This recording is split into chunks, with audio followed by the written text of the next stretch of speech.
Hi friends, welcome back to my channel. ഇന്ന് എൻ്റെ വിഷയം എന്താണെന്ന് വെച്ചാൽ അക്കൗണ്ടിങ് പ്രോസസ്സാണ്. അതായത് നമ്മളിപ്പോൾ പറയുകയാണെങ്കിൽ ഒരു കമ്പനിയിൽ ഒരു അക്കൗണ്ടൻറ്റ് ജോയിൻ ചെയ്തു. അക്കൗണ്ടൻറ്റ് ജോയിൻ ചെയ്തപ്പോൾ നമുക്ക് ആ അക്കൗണ്ടൻറ്റ് അവിടെ എന്തൊക്കെയാണ് അയാൾ ചെയ്യേണ്ടത്, അയാളുടെ ഒരു ഘട്ടം ഘട്ടമായ പ്രോസസ്സാണ്. അതായത് അക്കൗണ്ട്സ് ഫൈനലൈസേഷൻ ചെയ്യുന്നത് വരെ അയാൾ ചെയ്യേണ്ട കാര്യങ്ങളാണ് ഞാനിവിടെ പറയുന്നത്. അതിൽ 6 കാര്യങ്ങളാണ് വരുന്നത്. അതിൽ ഫസ്റ്റ് വരുന്നതാണ് ട്രാൻസാക്ഷൻസ്. ട്രാൻസാക്ഷൻസ് എന്ന് പറഞ്ഞാൽ എക്കണോമിക്കലി മെഷറബിളായ സാമ്പത്തികമായ കാര്യങ്ങൾ, അതായത് ഒരു കമ്പനിയിൽ നടക്കുന്ന എല്ലാ സാമ്പത്തിക കാര്യങ്ങളും നമ്മൾ എവിടെയെങ്കിലും റെക്കോർഡ് ചെയ്ത് വെക്കും, നോട്ട് ചെയ്ത് വെക്കും. അതാണ് ട്രാൻസാക്ഷൻ. അതിപ്പോൾ അത് എക്കണോമിക്കലി മെഷറബിൾ ആയിരിക്കണം, അതായത് സാമ്പത്തികമായ ഇടപാട് തന്നെ ആയിരിക്കണം. ഉദാഹരണത്തിന് ഇപ്പോൾ നമ്മളിപ്പോൾ ഒരു സാധനം വിറ്റു, 50,000 രൂപയ്ക്ക് ഒരു സാധനം വിറ്റു.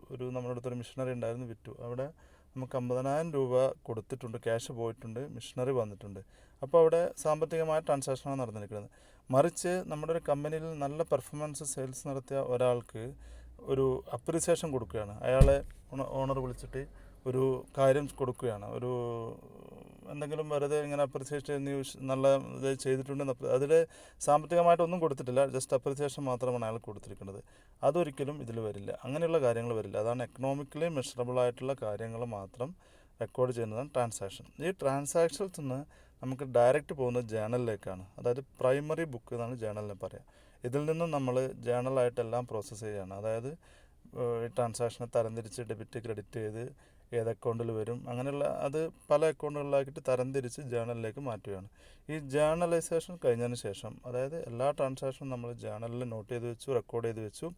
അതിൽ നിന്നും നമ്മൾ നേരെ പോകുന്നത് തേർഡിലേക്കാണ്, ലെഡ്ജർ. അതായത് ജേണൽ നമ്മൾ പറഞ്ഞു, ഇനി നേരെ പോകുന്നത് ലെഡ്ജറിലേക്ക്. ലെഡ്ജർ എന്താണ് ഉദ്ദേശിക്കുന്നത് പറഞ്ഞാൽ സിമിലാരിറ്റി, അതായത് on the base of similarity transaction ഒരു ഗ്രൂപ്പായിട്ട് റെക്കോർഡ് ചെയ്യുന്നതാണ് ലെഡ്ജർ, മാറ്റുന്നതാണ്. അതായത് ഒരേപോലെയുള്ള കുറേ ട്രാൻസാക്ഷൻ ഉണ്ടാകും. ഇപ്പോൾ ഒരു 10 ആളുടെ ക്യാഷ് കിട്ടിയിട്ടുണ്ടാവും. അപ്പോൾ ഈ 10ഉം ഒരു അക്കൗണ്ടിലേക്ക് മാറ്റും, അതായത് ക്യാഷ് അക്കൗണ്ട്. അതുപോലെ ഒരു ലെഡ്ജർ ക്യാഷ് നമ്മൾ ക്രിയേറ്റ് ചെയ്തിട്ട് എല്ലാ ക്യാഷും അതിലേക്ക് മാറ്റും. അതായത് സിമിലാരിറ്റി ഉള്ള ട്രാൻസാക്ഷനൊക്കെ ഒരു ഗ്രൂപ്പായിട്ട് ചെയ്യുന്നതാണ് ലെഡ്ജർ എന്ന് വിളിക്കുന്നത്. അതൊരു പോസ്റ്റിംഗ് ആണ്, ലെഡ്ജർ പോസ്റ്റിംഗ്. അതായത് അതിലേക്ക് പോസ്റ്റ് ചെയ്യണം നമ്മൾ.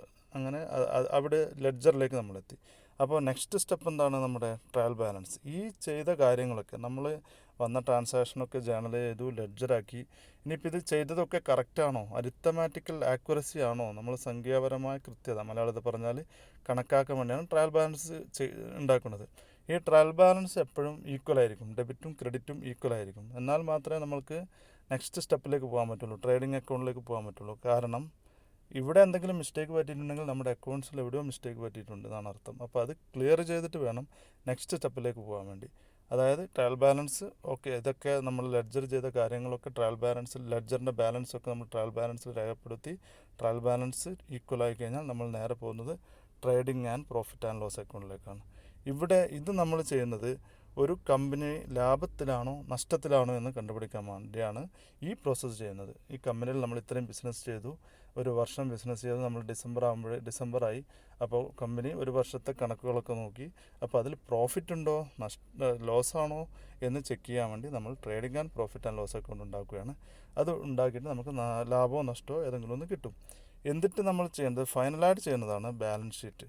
ഈ ബാലൻസ് ഷീറ്റ് എന്തിനാണ് ഉണ്ടാക്കണമെന്ന് വെച്ചാൽ നമ്മുടെ ഒരു കമ്പനിയുടെ ഫൈനാൻഷ്യൽ പൊസിഷൻ അറിയാൻ വേണ്ടിയിട്ടാണ്. കമ്പനി എത്രത്തോളം ഫൈനാൻഷ്യലായിട്ട് ഒരു കേപ്പബിളാണ് എന്നത് അറിയാൻ വേണ്ടിയിട്ടാണ് ബാലൻസ് ഷീറ്റ് ഉണ്ടാക്കുന്നത്. അപ്പോൾ ഇത്രയും കാര്യങ്ങളാണ് ഒരു നോർമൽ ഒരാൾ, ഒരു അക്കൗണ്ടൻറ്റ് ഒരു കമ്പനിയിൽ ചെയ്യേണ്ടത്.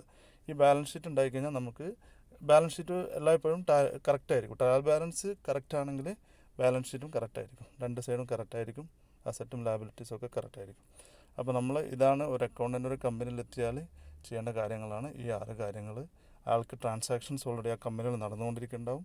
ട്രാൻസാക്ഷൻ ജേണലായിട്ട് മാറ്റി തരംതിരിച്ച് എഴുതി, അത് ഗ്രൂപ്പുള്ളത് ലെഡ്ജറിലേക്ക് മാറ്റി, അതൊരു ട്രയൽ ബാലൻസ് ആക്കിയിട്ട് അതൊക്കെ കറക്റ്റാണോ എന്ന് ചെക്ക് ചെയ്ത് അതിൽ നമ്മുടെ കമ്പനിയിൽ പ്രോഫിറ്റ് ഉണ്ടോ നഷ്ടമുണ്ടോ എന്ന് കാണിച്ച് അതിന് ശേഷം നമ്മളത് ഒരു ബാലൻസ് ഷീറ്റ് പ്രിപ്പയർ ചെയ്ത് അതിൻ്റെ ഫൈനാൻഷ്യൽ പൊസിഷനും കൂടി കമ്പനിയോട് കണ്ടുപിടിക്കുന്നതാണ് ഈ പ്രോസസ്സ്, അക്കൗണ്ടിങ് പ്രോസസ്സ്. അപ്പോൾ ഓക്കെ ഗൈസ്, നമ്മൾ ഇതുവരെ എൻ്റെ ചാനൽ വാച്ച് ചെയ്ത എല്ലാവരും ഇഷ്ടപ്പെട്ടെങ്കിൽ ലൈക്ക് അടിക്കുക. പിന്നെ എന്തെങ്കിലും നിങ്ങൾക്ക് സംശയമുണ്ടെങ്കിൽ കമൻറ്റ് ചെയ്യുക. നമ്മൾ അടുത്ത ചാപ്റ്ററിൽ ഇതൊക്കെ എങ്ങനെയാണ് നമ്മൾ ചെയ്യുന്നത്, പിന്നെ ഇതൊക്കെ എങ്ങനെ ടാലിയിൽ ചെയ്യും, നമ്മളെങ്ങനെ ജേണൽ ചെയ്യും, ലെഡ്ജർ ചെയ്യും, അതൊക്കെ നമ്മൾ പഠിച്ചതിന് ശേഷം അതെങ്ങനെ ടാലിയിൽ വർക്കൗട്ട് ചെയ്യും എന്ന് കൂടി പറയുന്നതാണ്. നിങ്ങൾ സബ്സ്ക്രൈബ് ചെയ്യുകയാണെങ്കിൽ നെക്സ്റ്റ് ചാപ്റ്റേഴ്സ് നിങ്ങൾക്ക് നോട്ടിഫിക്കേഷനായി വരുന്നതാണ്. അപ്പോൾ എല്ലാവരും നിങ്ങൾക്ക് ഇഷ്ടപ്പെട്ട് നിങ്ങൾ കൂട്ടുകാർക്ക് കൂടി ഇത് പറഞ്ഞു കൊടുക്കാൻ താല്പര്യമുണ്ടെങ്കിൽ ഷെയർ കൂടി ചെയ്യേണ്ടതാണ്. Okay, thank you for watching.